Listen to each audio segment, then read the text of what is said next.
3, 2, 1. Florida State is 9-0 and officially 2023 ACC championship bound. The Florida State Seminoles will be heading to Charlotte in early December. Florida State takes down Pittsburgh 24-7. A kind of a slow start there, definitely. Right off the bat, no points were scored by any team, but in that second quarter, Florida State puts up 10. Pittsburgh has 7 going at halftime. And then after that, Florida State's defense, as it did throughout the game, stays solid, not allows any points in the second half. Adam Fuller cooked up a nice second half plan, and Florida State put up 14 in the third quarter, and that pretty much put it away. No points on the board at all from any team in the fourth. So Florida State 24-7. With me this evening is Austin Veazey, our lead basketball writer and game preview guy for the 2023 season. And then down below is Dustin Lewis, our editor-in-chief. Gentlemen, your thoughts on this game? I know what the stat sheet says. I refuse to believe Florida State had 500 yards of offense. Just makes absolutely zero sense. And, early on, there's definitely some questionable decisions between Norvell's play call on fourth down, Travis holding on the ball and taking a sack instead of throwing it away, flea flickers. There's a lot of that, but you get out of there with the win. All of us were way off on the predictions, and we're going to go down in the standings for FSU beat. But it was a weird game. Yeah, weird is I think that's just saying the least that you can about this game. I mean, and same thing with you calling it a slow start, Logan. I mean, it was an abysmal start for Florida State, especially on offense coming out. First six drives of the game produced no points for the Seminoles. You have a turnover on downs in the red zone, multiple 3-and-outs, obviously the fumble on the opening possession of the game from Lawrence Toafili. Everything that could go wrong did go wrong, and this is also obviously with Johnny Wilson and then Keon Coleman, who was a late scratch, and this one out of the lineup. Florida State without their 2 top receivers. It looked ugly, but I mean, credit to them for finding a way to pull it together there late in the second quarter, doing enough in the third quarter there with some big plays from Kyle Morlock, Marquise Douglas, and obviously Trey Benson with that 55-yard run to kind of ice things there. But, I mean, this one was within doubt for a lot of this game, and I think you do have to give Florida State some credit here. I mean, obviously going up against an overmatched opponent, but at least on offense, without 2 of your top playmakers, still find a way to get it done, still find a way to, like Austin said, somehow get 500 yards of offense. Jordan Travis throws for a season-high 360 yards without Johnny Wilson and Keon Coleman in the lineup. It was a strange game. Florida State is 9-0. Survive in advance. We got to give a lot of credit to the defense. Conrad Hussey gets a pick. Fentrell Cypress strips Pitt's receiver running into the end zone. So instead of a touchdown, it's a touchback. Another forced fumble there at the end of the game. Pittsburgh was 0 of 10 on third downs. This was a win for Florida State's defense more than it was Florida State's offense. As many yards as they had, as much production as Jordan Travis had, this was all about the defense. Yeah, defense came to play. Also, too, Conrad Hussey forced fumble as well. That kid is going to be very, very good during his career at Florida State. Absolute stud, but just giving some credit here to some guys that stood up, that needed to take charge with Keon Coleman and Johnny Wilson being out number 1. I go with Ja'Kai Douglas. There were some grabs there that he made, which I thought were really impressive. Also, of course, that throw from Jordan Travis that went deep with Ja'Kai, that was just a really impressive play, getting your head back and looking for that ball. But it was placed perfectly. They do that in practice every day, and it worked out perfectly there. And also, too, I think Kyle Morlock really stepped up, too, in this game. Florida State was trying to do some things here and there with Jaheim Bell, but Kyle Morlock took that next step, I think, and showed that he can be a pivotal factor in Mike Norvell's offense.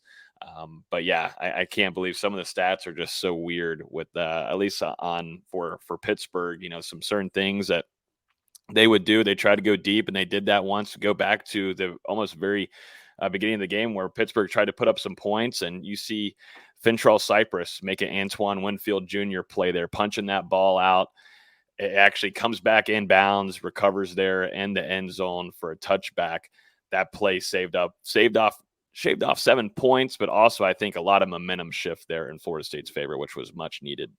It was absolutely crucial, and I mean, it kind of gets overlooked now with everything that happened the rest of the ball game. But at that point in the game, I mean, you're looking at Pittsburgh. If they score that one and get the other touchdown, they're potentially up 14-10 going into the half, and instead you've got Fentrell Cypress, who was obviously beat on this play.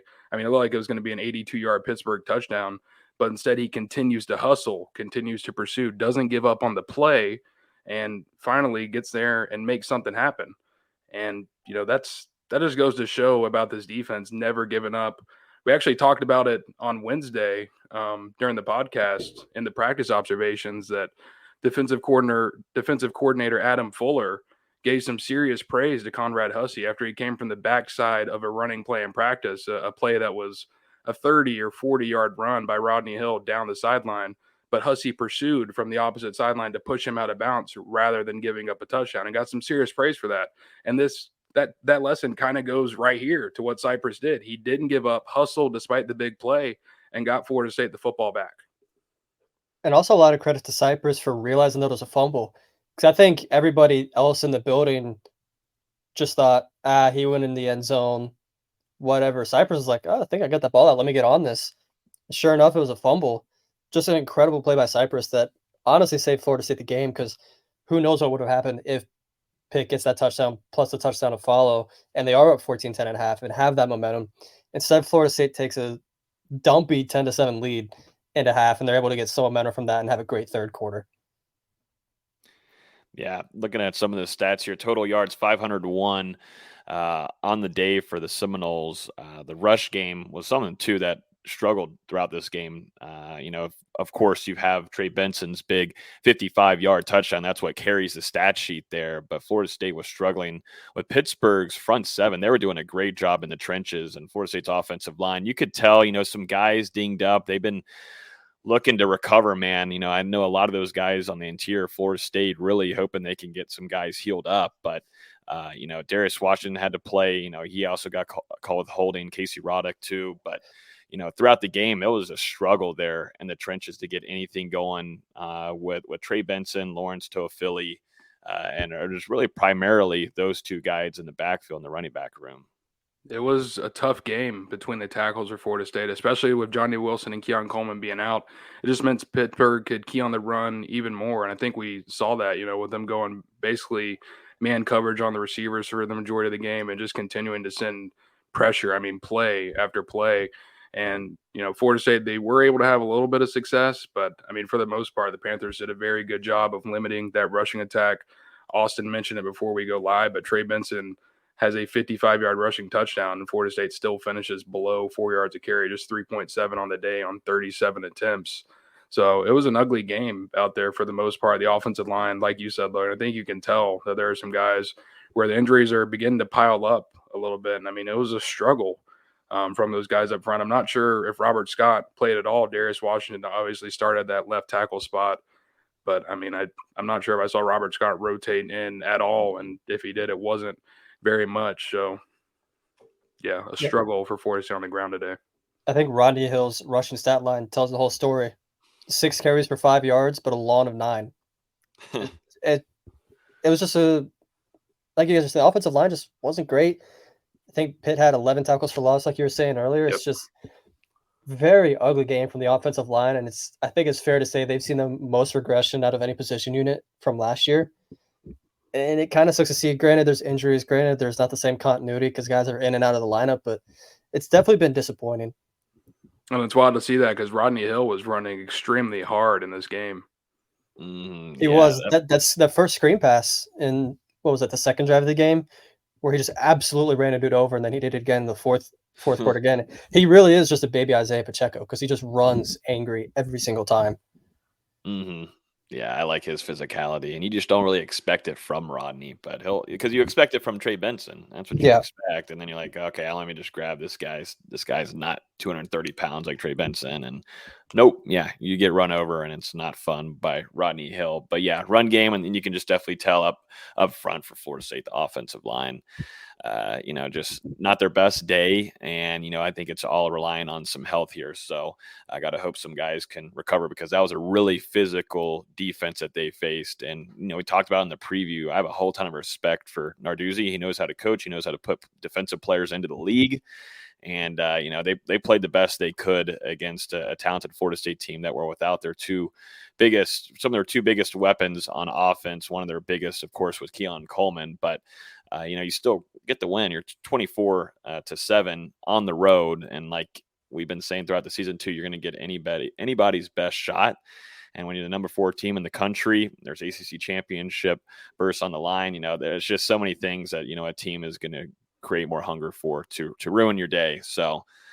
Or ruin your season overall. But yeah, Florida State gets it done. Watching too at the end of the game, we saw Tate Rodemaker jump in there, which was good. I mean, that I'm excited for Tate Rodemaker next year. Not to like change subject, but I'm excited to see Tate Rodemaker. Some of these throws are right on the money. I mean, that one right over to Vondravius Jacobs where he got hit with targeting there. And Vondravius almost brought that in too. That kid's gonna be special, but that's a rope from Tate Rodemaker.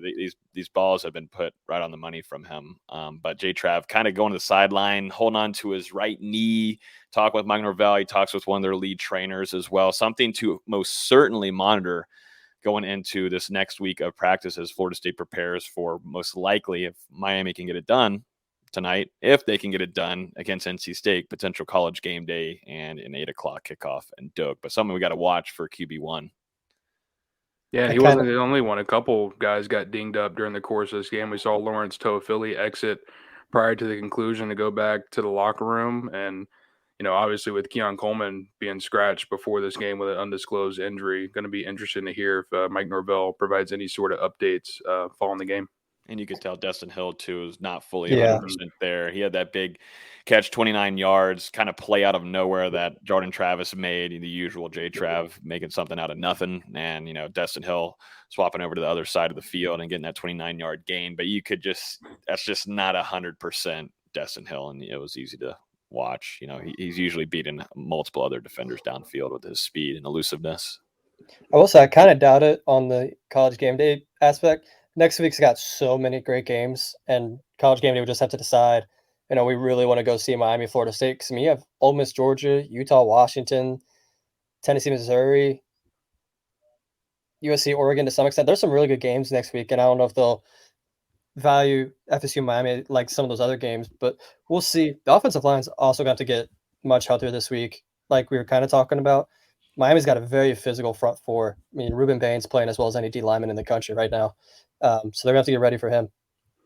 And not only that, but you're going to go up against Miami. Then you've got Florida in 3 weeks. And then you go into the ACC championship, which it looks like as of now, Louisville, the favorite to be the other team in the ACC title game this year, defeated Virginia Tech. So the only team remaining in the ACC with one conference loss, Florida State obviously undefeated in conference play. But I do think you got to give some credit to Pittsburgh for how they played in this game today. We talked about on Wednesday, coming off that 58-7 loss, and with the way some of those comments from Pat Narduzzi got construed, was this team going to come out and play their best game of the season, or were they just going to come lay down? And I mean, Pittsburgh, really, they had the perfect recipe for an upset brewing in that first half with the way their defense was able to limit Florida State's offense. And you think back to that third quarter, I mean, they're maybe an unsportsmanlike conduct penalty away from tying up that game at 10 apiece, and who knows where it goes from there. But Florida State able to respond, and at the end of the day, championship teams find a way, and Florida State, despite trailing 7-0 in this game, scores the final 24 points. I know the 30-point plus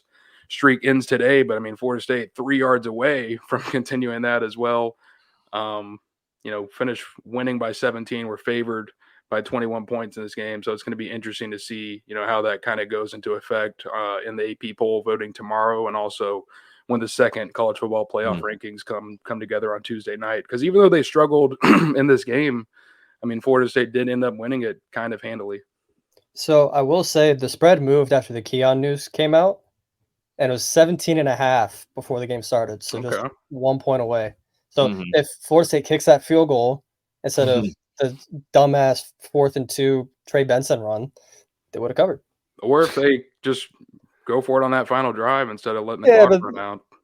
There's definitely some optics to that. It's definitely more realistic to just kick the field goal in the red zone. But who am I to judge? We need the cover.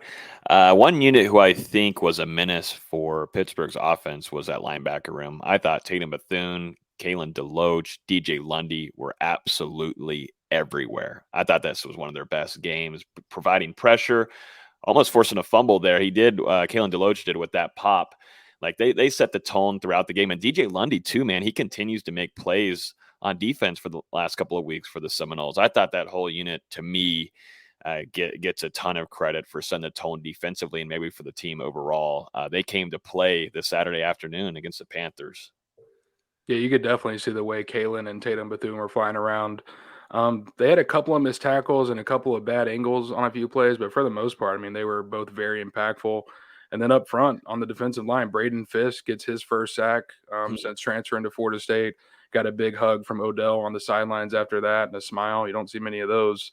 So I thought for the most part, Florida State's defense, I mean, in this game, matched up to the level of physicality from Pittsburgh's offensive line, and I mean, did a really good job of limiting the Panthers for the most part. We talked about turnovers and Florida State able to force 3 of them. I know you mentioned Conrad Hussey getting that interception and forced fumble earlier in the show, and I mean, overall, big outing from this unit. There were some struggles at times. I know Akeem Dent, had a missed tackle.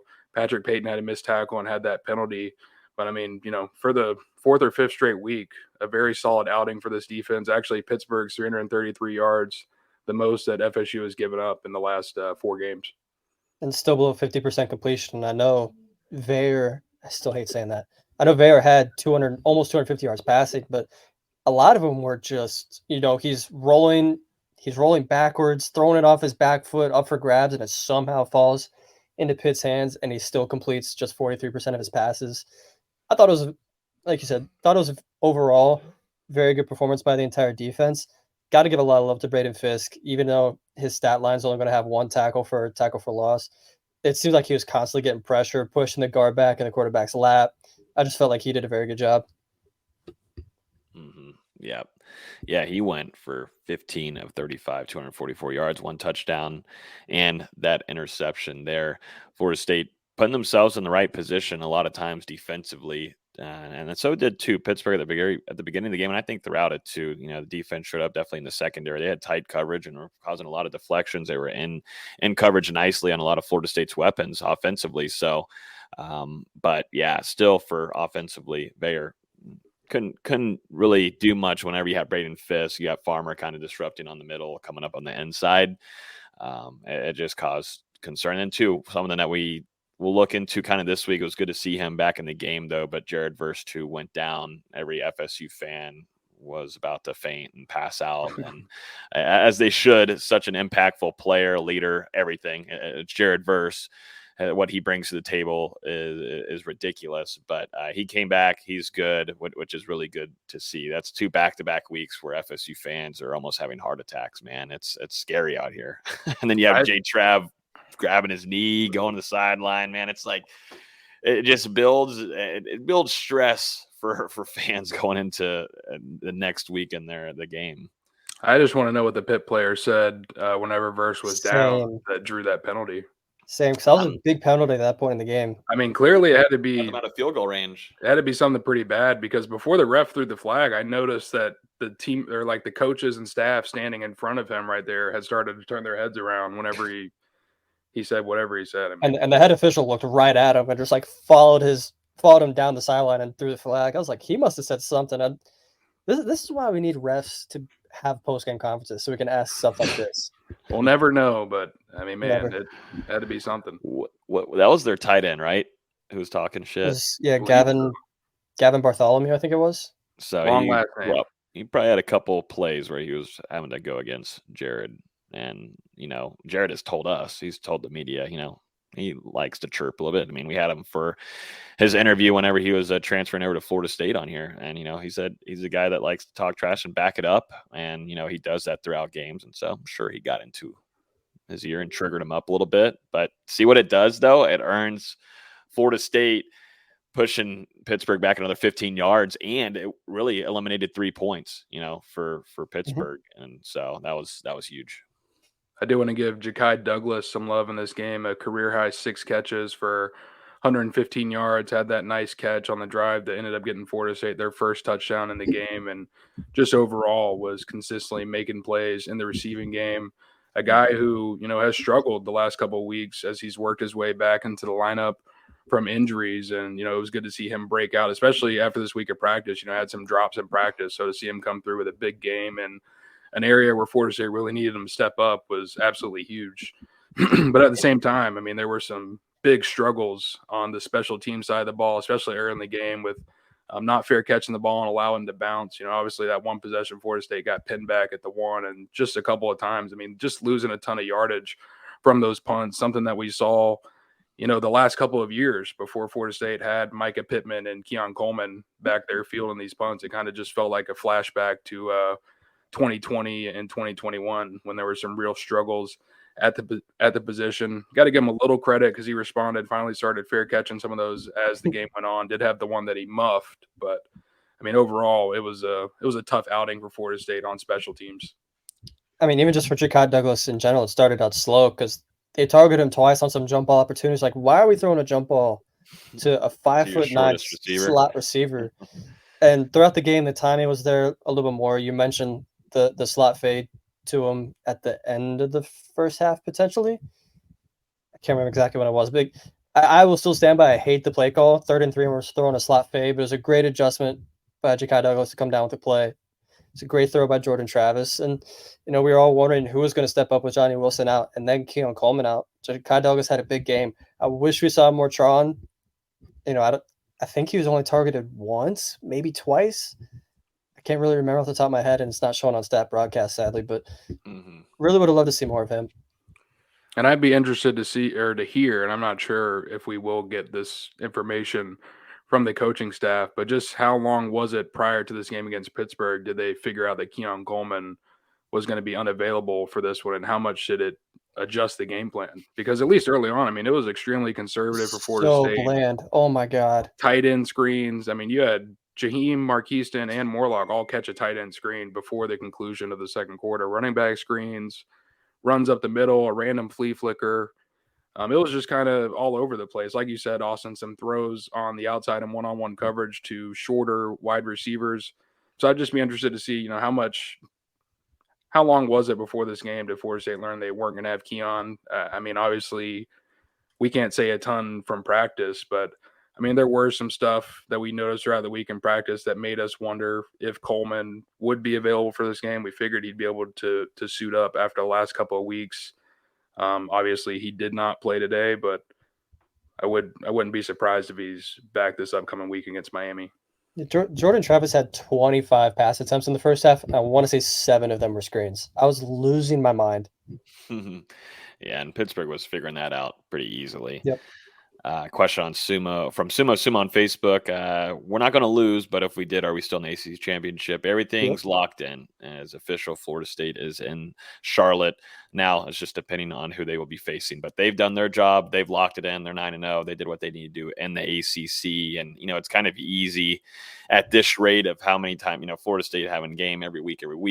We kind of overlook some things that they've done throughout this season. And there's so many things that they've broken record-wise, and just looking at what Mike Norvell has done. And I don't think the national media has fully yet, until they probably either win the ACC championship or once they get into, you know, their PR run with making the college football playoff and they get a lot of media attention. Really just going back and us being able to go on here as a show to reflect on what Mike Norvell had to do year by year by year to get to this point, to reach the 2023 ACC championship it's incredible. It really is. Some of the things that we used to come on here and talk about, guys, about this locker room, the culture, some things that we would hear, some things that were being told to us internally from that program that just sounded like it could be 5 years, 6 years, 7 years before Florida State could turn this thing around. For Mike Norvell to do this in 3 years and show what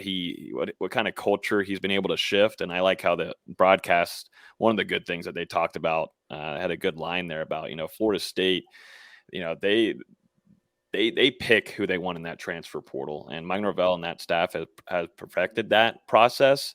And some of these players coming in for their first year, just months on campus, and making such a massive impact. Keon Coleman coming in doing this, Jared Verse, and so many others. Trey Benson. It's astonishing. I think the national media got to give a lot more credit to Mike Norvell.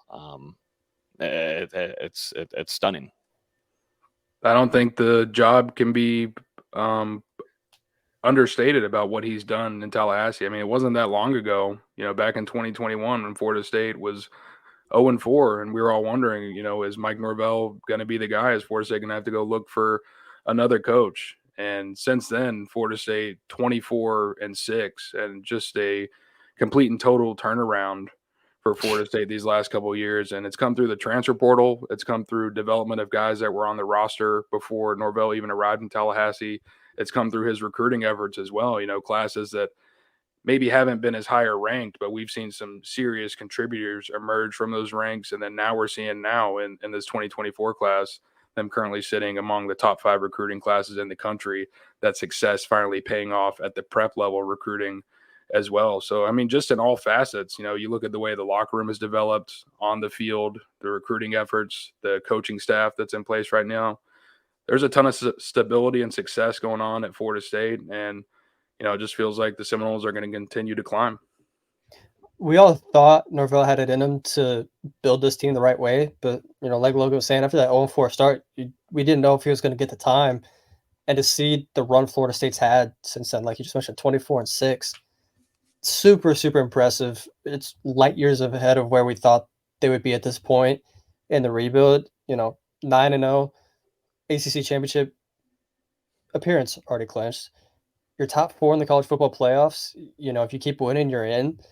I don't think anyone would have thought that sitting 0-4 in 2021. Mm-hmm. Yeah, a lot of things had to go through to get done, and they've done that. A lot of good stuff off the field too, academically as well. No off the field, bad things happening. It's just a lot of things that go in with it, and I think it's super impressive because you're bringing in all these transfers and it's changing. You have so many different personalities coming in, and you're hoping that they can mesh in such a quick, short amount of time. And they do that, and they beat LSU right off the bat using Jaheim Bell, first-year transfer, Keon Coleman, first-year transfer. It's really, really cool to see. And, shout out to what Mike Norvell and the staff have been able to do. But, Florida State wins 24-7 tonight, though. Miami, in just about 10 minutes or so, will face on the road in Raleigh against NC State. I know a lot of FSU fans will be monitoring that game just because, like I was saying earlier, if Miami does win that, there is a chance that Florida State will have College Game Day in town. Will certainly be a primetime matchup no matter what, even if College Game Day is not there.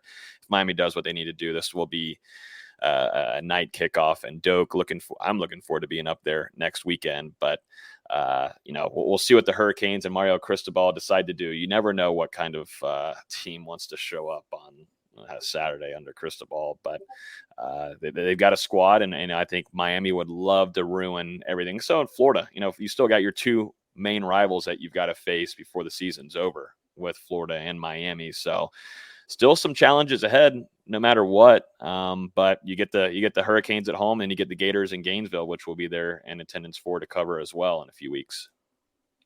Miami playing at NC State tonight, so that's a place I don't want to be playing on a Saturday night. We'll see how that goes for the Hurricanes. Florida obviously upset at home earlier today by Arkansas in Gainesville. First victory for the Razorbacks ever at Florida. It's going to be an interesting couple of weeks as Florida State gets into these rivalry games. There's a chance Florida's fighting for their bowl eligibility when they welcome Florida State to town, because they're 5-4 right now. They play at LSU next week, at Missouri the week after that, and then play Florida State. So they may be playing with something or with a lot to prove. The loss to Arkansas today was really their best chance to get bowl eligible, and now they're really have to scrap and claw. And to your point about Miami, there are a few places in college football worse than Carter Finley Stadium in Raleigh. Nightmares. Just Nightmares. Horrible fans, horrible stadium. And NC State's coming off the win over Clemson, so you got a little momentum there. Be interesting, though, because if Miami wins this one, you're looking at 3 straight victories, or is it even 4 straight victories for the Hurricanes coming into Doak, and maybe they sneak into that top 25, have a ranked matchup next Saturday. It would be 3 because they've had 2 straight overtime wins over Clemson and Virginia since losing to UNC. And then Jimbo Fisher loses today in the last 2 minutes facing Ole Miss. And then Dabo Swinney with an incredible quote at the end saying, if you're going to do it now, buy stock in Clemson football. Brother, You got to it's buy November stock when 4th, it's my down, man. That's November 4th. It's too early. Market's closed, dog. It's over. It's over. At least Clemson showed it is still very hard to win in Death Valley. Yep, and coaches still get pissed off about fans. They hold that on them. He probably wrote it down on his mirror and everything. That fan that called him, that ticked him off, he showed him today. He showed that fan. And I believe Clemson's next 2 games are at home as well. So they've, maybe they go on a little run and get to a little bit of a respectable record. And how does strength of schedule go from here? Because it took Ohio State a walk-off play to beat Notre Dame. And then Clemson, pretty much easily handles Notre Dame for the most part. Easily is a stretch. That game got a little hairy there at the end because Clemson had the game won and then they fumbled it with like a minute 45 left. Clemson almost Clemson, but did not Clemson. Yeah, they were trying their hardest to Clemson, but Notre Dame more. Yeah, 100%. But yep. Well, we got to bounce out of here because the Celtics play VZ, and Dustin's got to get over there and watch his Boston Celtics. But we've been on here for 30 minutes. A great instant reaction. It's nice for all of us to be on here next week. It will still be us because I will be in attendance for the game. So we'll be from inside Doak Campbell Stadium on Bobby Bowden Field, giving our instant reaction to Florida State versus Miami. But before that, next week at Wednesday, we'll be previewing the game. Hopefully we'll be able to have a guest on too to give us some good insight into the Hurricanes. But Florida State is headed to the ACC championship in Charlotte. 24-7, beat the Pittsburgh Panthers.